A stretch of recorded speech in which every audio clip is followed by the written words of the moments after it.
एक समय की बात है। एक घने जंगल में एक बलशाली शेर रहता था।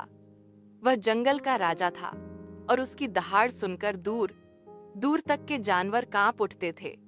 लंबे समय तक उसने अपनी ताकत से जंगल पर राज किया, लेकिन समय के साथ उसकी उम्र बढ़ने लगी। एक दिन अचानक वह बीमार पड़ गया। अब वह पहले जैसी ताकत से शिकार नहीं कर सकता था। भूख के कारण उसका शरीर और भी कमजोर हो गया। शेर ने सोचा, अगर मैं ऐसे ही पड़ा रहा तो भूख से मर जाऊंगा। मुझे कोई चाल चलनी होगी। उसने योजना बनाई कि वह अपनी गुफा में ही रहेगा और खबर फैलाएगा कि वह बहुत बीमार है। शायद कोई न कोई जानवर उसे देखने आए और वह उसे आसानी से पकड़ ले। अगले दिन से उसने अपनी योजना पर अमल करना शुरू किया।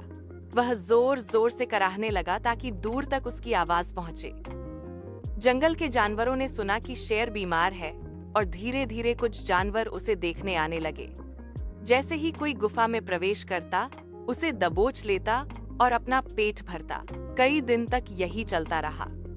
शेर की चाल काम कर रही थी, लेकिन धीरे धीरे जंगल के बाकी जानवरों को शक होने लगा कि जो भी शेर से मिलने जा रहा है वह वापस नहीं आ रहा। एक दिन एक चालाक लोमड़ी ने भी सुना कि शेर बहुत बीमार है, लेकिन वह बाकी जानवरों जैसी मूर्ख नहीं थी। उसने दूर से ही गुफा का मुआयना किया।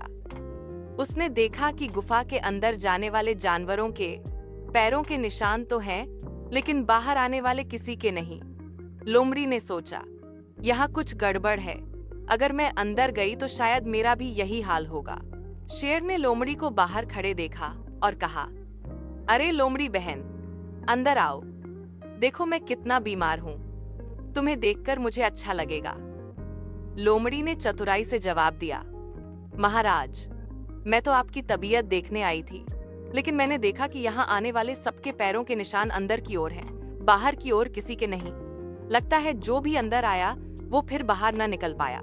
इतना कहकर लोमड़ी शेर की गुफा से बाहर निकली और बोली, मैं इतनी मूर्ख नहीं हूँ कि अपने पैरों के निशान भी उनमें जोड़ दूं। इतना कहकर लोमड़ी वहां से तेजी से चली गई। शेर उसकी बुद्धिमानी पर भीतर ही भीतर चिढ़ गया और दहाड़ने लगा, लेकिन कुछ कर नहीं सका। कहानी से शिक्षा: बिना सोचे समझे किसी के कहे पर भरोसा नहीं करना चाहिए। अपनी आंखों और दिमाग का इस्तेमाल करके स्थिति को परखना जरूरी है।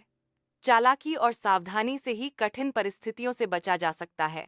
अगर आपको कहानी पसंद आई है तो चैनल को लाइक और सब्सक्राइब करें।